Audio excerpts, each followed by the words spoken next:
It was the day of a family dinner centered around my 3-month-old son, Alexander. While everyone was enjoying their meal, my 8-year-old niece, Emma, was the only one not eating. Instead, she was intently watching Alexander. Alexander was also staring back at Emma, moving his arms and legs.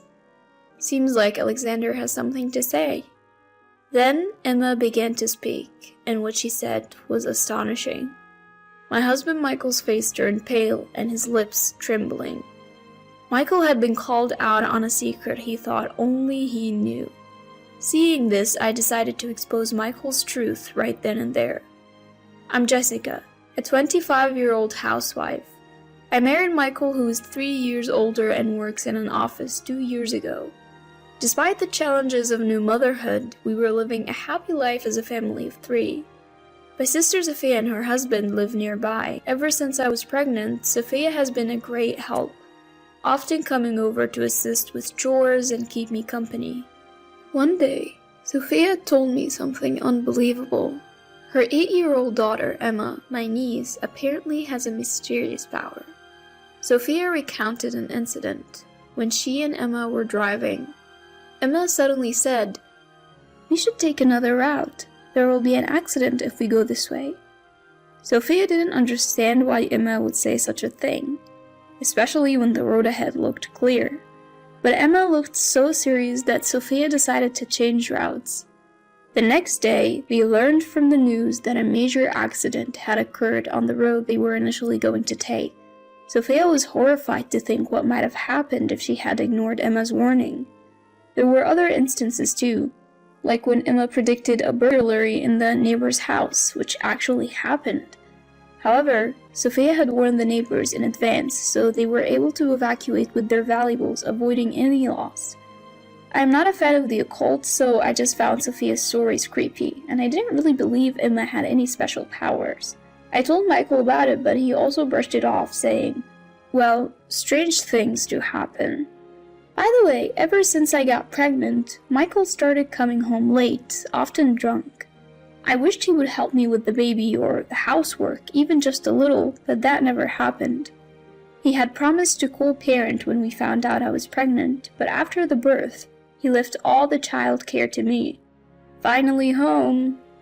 Michael's drunken voice would wake up Alexander, who I had just put to sleep.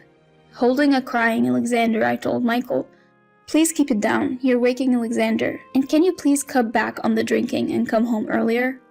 Michael yelled back, "I have work obligations, okay? You should be grateful you can live this way. Stop nagging me." His shouting woke Alexander again, who cried even louder this time. I was angry at Michael's words, but arguing with a drunk person was pointless. All I could do was put Alexander back to sleep. 2 weeks later, Sophia and Emma came to visit on a day when Michael was home.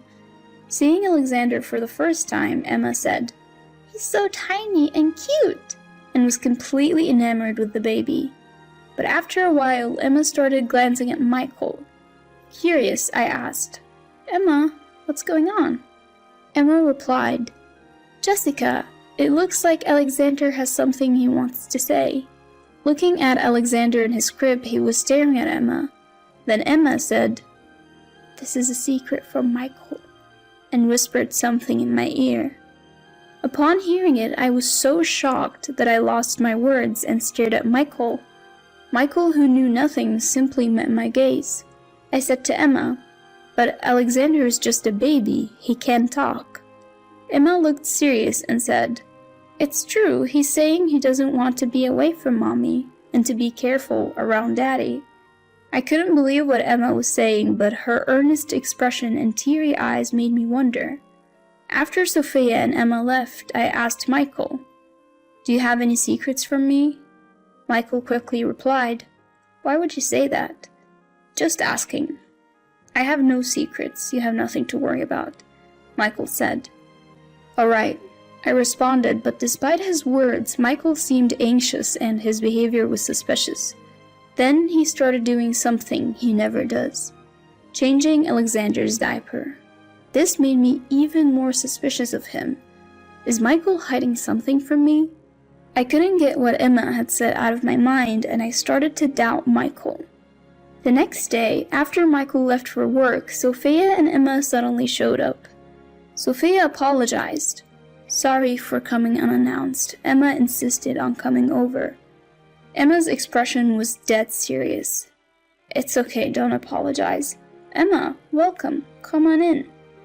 As I said this, Emma entered and lovingly gazed at Alexander, who was sleeping in his crib. But while I was preparing drinks in the kitchen, I noticed Emma staring intently at Michael's study. Emma, what's going on? I asked. Jessica, it's hidden here, Emma said, pointing at Michael's bookshelf. Upon closer inspection, I found a hidden diary and some documents tucked between the books. I had no idea Michael kept a diary, but curiosity got the better of me and I read it. The diary revealed a horrifying plan that Michael was secretly plotting. I couldn't believe he was capable of such thoughts. My hands were shaking and I thought maybe Emma's mysterious power was real. When I showed the diary to Sophia, she gripped my hand and said, It's okay, I'll protect you. Sophia then suggested, If you're worried, would it be okay if Emma and I come over when Michael is off work? Tears welled up in my eyes and I felt reassured. Of course, Sophia, thank you. Emma looked up at us, concerned. I guess Emma's mysterious power is real. I'm sorry for doubting it before. Sophia smiled and said, I told you so, but it's good that we found out before anything serious happened. Thanks to Emma, right? Thank you. You're welcome, Emma said, blushing with a shy smile. I felt my love for Michael turning into resentment. I can't let this go. I'll investigate whether what Emma is saying is true, and if it is, I'll get back at him. I decided to confront Michael at a dinner party where both our parents would be present. From then on, Sophia and Emma would visit our home whenever Michael had a day off. At first, Michael was hospitable, but he gradually became irritable whenever Sophia and her family came over. Eventually, despite Sophia and Emma being there, Michael wanted to go out just with me. Sophia, can you watch Alexander while we go on a date? Michael asked, but Sophia declined. Michael, no can do. Alexander cries non-stop without Jessica around. Right, Alexander? Still, Michael persisted. Come on, I think Jessica needs a change of scenery too. Just getting some fresh air could be refreshing. True, but do we need to go out for that? Why not just dip into the garden and get some fresh air? The weather is nice today, it'll feel good. Sophia always managed to counter Michael's arguments without upsetting him, so he had nothing to say. From that point on, Michael became increasingly irritable. Finally, the day of the dinner party arrived. My parents, in-laws, and Sophia's family gathered to have a meal around Alexander. I was busy preparing the dishes I had cooked early in the morning. Look here, Alex. So cute. Michael was filming.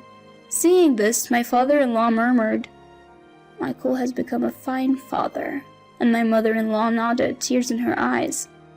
Our son Alexander was also smiling, surrounded by everyone. Then, the dinner party began.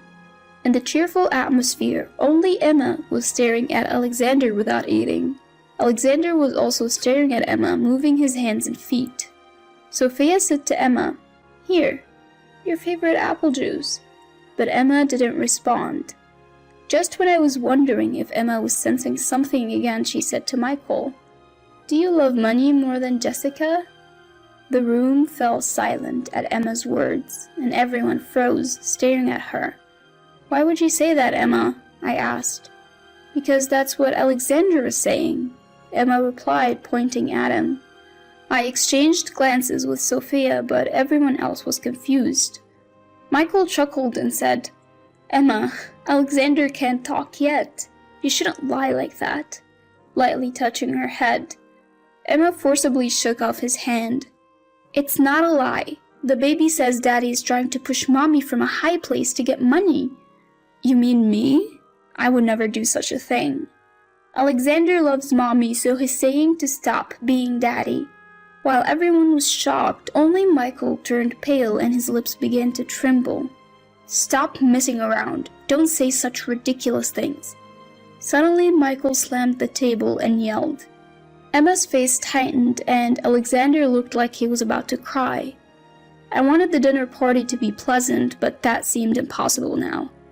Michael had lost his temper at Emma's words before I could even bring up the topic. His reaction was like an admission of guilt. With a cold gaze, I confronted Michael. So, you've been cozying up to a woman you met at a club and inflating company expenses, haven't you? Michael looked flustered and said, What are you talking about? I thrust the diary I found on the bookshelf at him. It's all written here. Are you planning to deny it? That's about a subordinate at work. I would never do something so stupid. Sweat was forming on Michael's forehead. Reading someone's diary without permission is an invasion of privacy. I have no reason to be lectured by someone as low as you. What are you trying to say? Still playing dumb? You hatched a terrible plan to fix things before getting caught for embezzling, didn't you? I opened the diary to the page detailing the criminal plan and shoved it in his face. But Michael looked away. What is this? These are notes for a novel I thought of writing.